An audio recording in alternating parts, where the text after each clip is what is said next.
Happy New Year from me, Harry Tangi, from Newquay, and Arthur. We're on Lusty Glades Beach this morning on New Year's Eve with no hangover because I'm just too old to bother anymore, to be honest.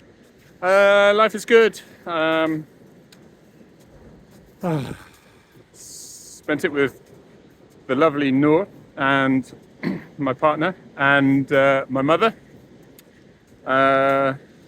And my brother's just flown back to Norway between the gaps of the storms from Newquay Airport. He said the last time the takeoff felt like that at 7 a.m. in the darkness was when he took off in a helicopter, being carried in a helicopter from a frigate in the Royal Navy in a storm. So he had fun, but he's got back to Norway, no problem at all. This year's been really shit in places and really good in places, and I think we just got to really contemplate those people who have had a hard time. That's Arthur, not giving a toss about life generally. He just poos where he likes generally. It's usually the most inconvenient places, like down the steps and stuff of Lusty Glades. I don't know. Anyway. Responsible owner, don't worry, before you all,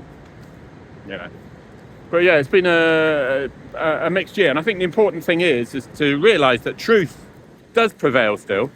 You start wondering when society, the government and everyone starts cutting corners and making the best for themselves and sod everyone else, that you're the only one on the sidelines going, well, I'm still trying to be quite good, and I'm not sure it's paying off. Maybe we should sort of join the gang and be, take advantage of everything we possibly can for ourselves. But those who are wise realise it doesn't pay off. That those who get away with things, I often found this about criminals who would get away with a crime and laugh in your face. Ha ha, I got found not guilty, knobber. And they do that. And I'd suddenly think, yeah, mate, but where are you living? Sticky little flawed bedsit with no future in your life. Yeah, I'm doing all right, thank you. That's the big picture. You've got to think of the big picture, and that's generally about this year. I've got a fixator, most of you know, who's still using every system they can to keep as much control over me and my life as possible. And the system, unfortunately, allows them to do that. And even though there's no evidence to show anything of me doing any wrong whatsoever, the system is there to help somebody so determined to cause trouble because they're not. Listen, my brother often said, you don't get evil people really, but they do evil things. Well, this one's doing a lot of evil things. But I literally, you can see I'm laughing in their faces because at the end of the day, and I think this is really to push for police officers to remember that evidence is everything. You've got to have evidence. And if somebody is like something, there will be evidence. You just got to look for it and find it. But then realise when you're having the piss taken out of you as a police officer and wondering if... And this is slowly happening. People are turning their backs on this individual but anyway, this will all be out later on in the year. And I'm sort of enjoying life, really. It's all right. Mum's on the, she's 88. I expected to lose her. She was in palliative care in 2022, August 22. She's still here. And people know she's got, dementia. She's advanced dementia. I'm her carer, from guns and cars to looking after little old ladies and making sure they can do everyday tasks. She's bedbound pretty much now. So it's going to be probably, I'm not going to foresee it, but I've been prepared for a long time, and this year could be the year then most likely that I think that I'll lose Mum. But you never know. I was going to say, don't take offence.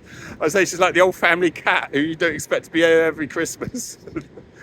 But I can say that because I love her dearly and she's very happy still, She sometimes knows who I am, and she sometimes but she's got a beautiful view out of a house similar to this, and out of her room. And I said, Mum, when I'm your age, I'm gonna be looking out at a pub car park with a fire escape. That's how it is. So there we go. Anyway, it's going to be my home cooking that will be keeping her going for another year, and hopefully, as long as there's a quality of life, then she will be going strong now, as she is. She's getting a lot more vulnerable, a lot more old, weaker, and things. I think 1 in 3 of us get dementia. Frightening statistic. So by me saying this, there'll be a lot of families out there who will know exactly this feeling. But I have been fortunate enough to have the time to spend the time looking after her now, which is over 2 years now. So there we go. Have a wonderful new year, everyone. I hope mine will be a little bit more boring than the last. I need a bit more boring in my life. But I'm very happy because it's the people around you that count, isn't it? Take care, everyone. Happy New Year.